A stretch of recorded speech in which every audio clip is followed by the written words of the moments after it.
les voy a explicar cómo saber si una tela funciona para confeccionar trajes de baño. ¿A qué me refiero con esto? Muchas telas tienen algún por ciento de estiramiento, pero no es el suficiente como para soportar tener una pieza entallada, tan entallada como lo que es un traje de baño o un bodysuit o una blusa bien ajustada y que pueda estirar y regresar. Es bien importante tomar en cuenta que necesitamos que la tela estire al menos en un 50%. ¿Qué significa esto? Vamos a usar de referencia el 0 y el 5 en el caso de esta regla.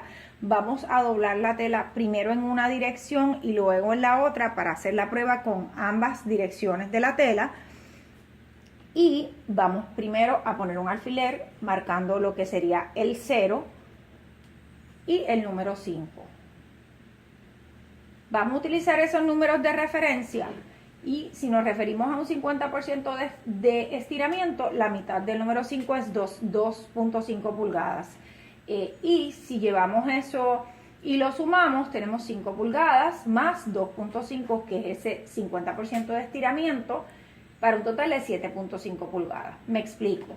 Van a colocar un dedo en lo que sería el 0 y van a estirar lo más que puedan el número 5 para ver si les llega hasta el 7.5.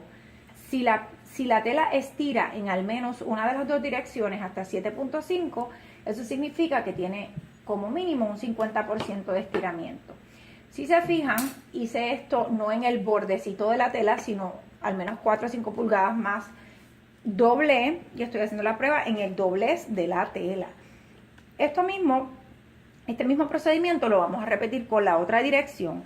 Recuerden, para saber si una tela estira lo suficiente, es importante que tenga al menos un 50% de estiramiento, que estire desde 5 hasta 7.5 pulgadas. Aparte de eso, es importante que utilicen telas de nylon spandex, no de poliéster spandex.